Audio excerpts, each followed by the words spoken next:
श्रीगुरुवे नमः।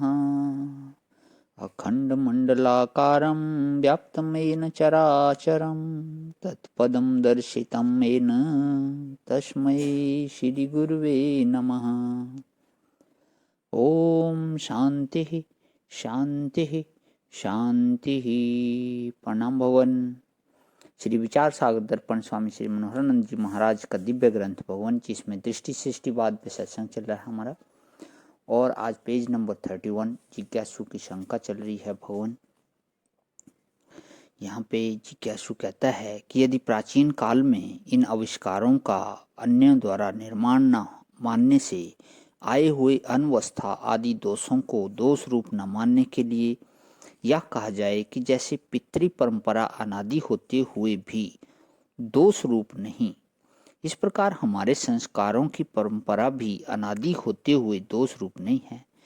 जैसे किसी से पूछा जाए तुम्हारे पिता का नाम क्या है, तो वह जब अपने पिता का नाम बता दे तो फिर उससे पूछा जाए कि तुम्हारे पिता के पिता कौन, तो वह अपने पितामह का नाम बता देगा।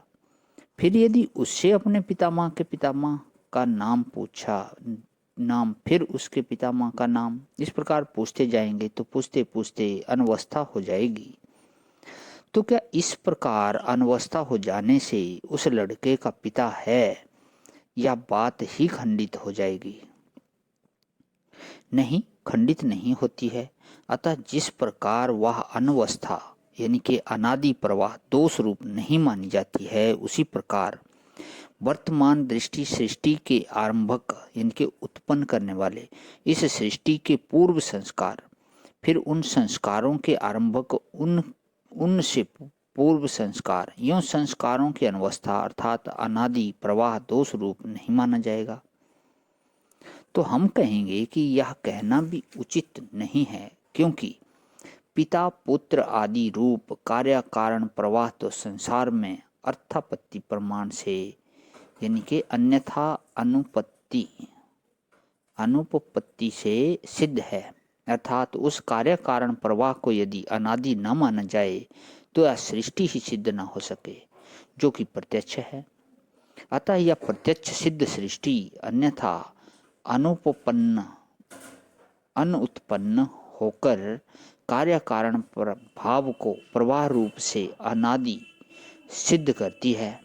अतः पितृ परंपरा आदि कार्य कारण प्रवाह दोष रूप नहीं माने जाते, किंतु आपके संस्कारों के अनवस्था रूप अनादि प्रवाह में कोई प्रमाण नहीं है,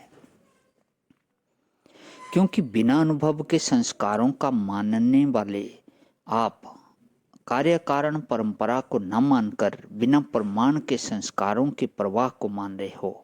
अतः बिना किसी प्रमाण के माना हुआ यह आपका संस्कारों का अनादि प्रवाह यानी कि अनवस्था धारा जो है दोष रूप ही मानना पड़ेगा। और दूसरी बात यह है कि सारा ब्रह्मांड पूर्व संस्कारों के अनुरूप एक मन का संकल्प मात्र माना जाएगा, यानी कि ख्याली दुनिया। तब तो हम जो गुरुजनों से वेद आदि शास्त्रों का अध्ययन करते हैं वह भी हमारा ही संकल्प मात्र मानना पड़ेगा, और उन वेद तथा शास्त्रों में जो कुछ लिखा है उस सब के संस्कार हमारे मन में पहले ही थे, ऐसा मानना होगा। तथा उन संस्कारों का कारण ज्ञान भी पहले ही मानना पड़ेगा। यदि हम पहले ही ज्ञानी थे तो फिर उन शास्त्रीय रहस्यों का बिना गुरु कृपा के ही, बिना शास्त्र अध्ययन किए ही स्मरण क्यों नहीं होता?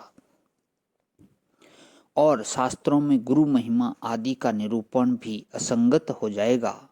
तथा यह जो कहा जाता है कि अपने ही संकल्प से कल्पित गुरु के द्वारा कल्पित वेदांत आदि शास्त्रों का श्रवण करके फिर उसका मनन व निध्यासन करने से जो अप्रोक्ष अनुभूति रूप ब्रह्माकार वृत्ति होती है, उससे उस जीव का मोक्ष हो जाता है, तो हम कहेंगे कि वह मोक्ष दायिनी या ब्रह्माकार वृत्ति भी एक मानस परिणाम ही है। यानी कि मानस परिणाम से मतलब कि मन का परिणाम ही है। अतः इस प्रकार का मन का परिणाम भी बिना पूर्व संस्कारों के हो नहीं सकता। तो भगवान आज यहीं पे विराम करता हूँ, इससे आगे का कर लेता हूँ इसको। ओम शांति ही शांति ही शांति ही। प्रणाम भगवान।